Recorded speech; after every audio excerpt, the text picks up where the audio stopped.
इससे पहले तो मैं डेथ नोट एंड में देखा कि लाइट को एक बुक मिलती है जिसमें किसी इंसान का नाम लिखे तो वो बंदा 40 सेकंड्स में ही मर जाता है। लाइट दिखता है कुछ गुंडे एक लड़की को परेशान कर रहे होते हैं, तभी लाइट उन सभी का नाम डेथ नोट पर लिख देता है। 40 सेकंड्स हो जाते हैं और वह सभी गुंडे मर जाते हैं, जिसे देखकर लाइट समझ जाता है ये डेथ नोट रियल है। तभी लाइट एक एक कर सभी क्रिमिनल्स का नाम डेथ नोट पर लिखता जाता है, जैसे उसे काम में बहुत ज्यादा मजा आ रहा हो। तभी लाइट फैसला करता है कि जब इस दुनिया में सभी पापी खत्म हो जाएंगे तो बन जाएगा वो इस दुनिया का नया गॉड। सीन जाता है लाइट के स्कूल के अंदर, जहाँ पर लाइट पढ़ाई कर रहा होता है और रियूक लाइट के साथ साय की तरह रहने लग जाता है। और तभी रियूक कहता है कि लाइट अब बताओ हम क्या करेंगे, जिस पर लाइट बिल्कुल जवाब नहीं देता और उसे कहता है कि अगर मैं तुमसे बात करी तो लोग समझे कि मैं पागल हूँ, तो तुम घर चलो, मैं तुमसे वहीं पर जाके बात करूंगा। तभी लाइट कहता है रियूक से कि मेरे पास ज़्यादा समय नहीं है, मुझे ट्यूशन भी जाना पड़ता है, स्कूल में भी जाना पड़ता है, इसलिए मेरे को उनका काम भी करना पड़ता है और बीच में मेरे को डेथ नोट में इंसानों का नाम भी लिखना पड़ता है, तो मेरे पास बिल्कुल भी समय नहीं है।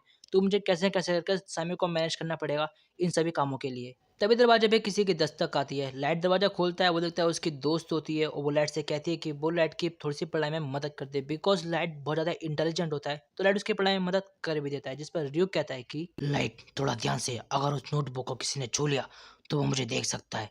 जिस पर लाइट कहता है कि तुम मुझे इतनी जरूरी बात अब बता रहे हो पागल कहीं के। और वहीं दूसरी तरफ जापान में एक मीटिंग बिठाई जाती है जहां पर बात हो रही होती है कि सभी क्रिमिनल्स आखिर हार्ट अटैक से ही क्यों मारे जा रहे हैं और जो ये मर्डर कर रही है वो पूरी एक गैंग है, पर वो गैंग कौन सी है वो किसी को भी नहीं पता। तो ये केस दिन पे दिन उलझता जा रहा होता है, तो वो सोचते हैं वो इस केस को एल के हवाले छोड़ देंगे। एल एक बहुत ज्यादा मशहूर डिटेक्टिव है जिसने आज तक जितने भी केस लिए सब के सब सॉल्व करे। दुनिया में ऐसा कोई केस नहीं बना जो एल सॉल्व ना कर पाए। और हाँ, आज तक ना किसी ने एल का पूरा नाम जानने की कोशिश की, ना जान पाया और ना आज तक किसी ने एल को देखा।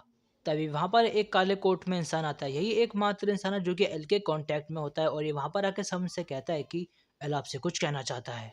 जैसे कि मैंने कहा था एल को किसी ने नहीं देखा, तो एल इसी तरह से सभी से बात करता है। एल उन सबसे कहता है कि मैंने इस केस के लिए पहले से ही इन्वेस्टिगेशन शुरू कर दी है, बट इस काम के लिए मेरे को थोड़ी सी जापान पुलिस की जरूरत पड़ेगी। लाइट ने डेथ नोट को छुपा दिया होता है और रियूक और लाइट मिलकर देख रहे होते हैं इंटरनेट में किसी फैन ने एक कीरा नाम से वेबसाइट बनाई हुई होती है जो कि लाइट के लिए बनाई गई है। तो रियूक और लाइट देखते हैं न्यूज में होता है एल, जिसका पूरा नाम होता है लैंड एल टेलर, जो कि लाइट से कहता है कि तुम जो भी हो और जिसे भी तुम मर्डर कर रहे हो, मैं तुम्हें जल्द ही पकड़ के तुम्हें मौत की घाट उतार दूंगा।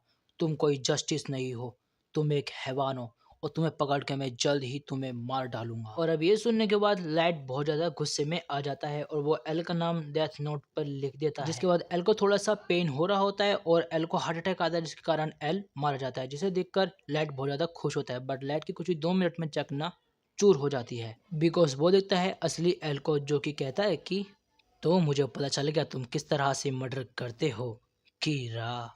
वैसे तुम्हें जानकर बहुत ज़्यादा खुशी होगी कि तुमने मुझे अपना एक क्लू दे दिया है कि तुम आखिर अब कहाँ पर हो। मैंने जापान पुलिस की थोड़ी सी हेल्प ली थी और उनसे कहा था कि ये जो न्यूज़ है वे जापान में लाइव चलाएं।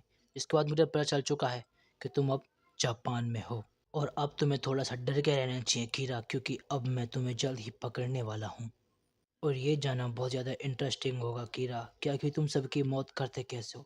खैर वो तो मैं तुम्हें पकड़ के भी पता कर लूँगा, थोड़ा सावधान रहो। तुम इस बात को चैलेंज के रूप में भी ले सकते हो कीरा। जिस पर लाइट कहता है कि अगर तुम इसे चैलेंज के रूप में लेना चाहते हो तो मैं तुम्हारा चैलेंज स्वीकार करता हूँ एल। फिर दोनों एक ही लाइन एक साथ बोलते हैं, दोनों कहते हैं कि मैं तुम्हें हरा के इंसाफ करूंगा।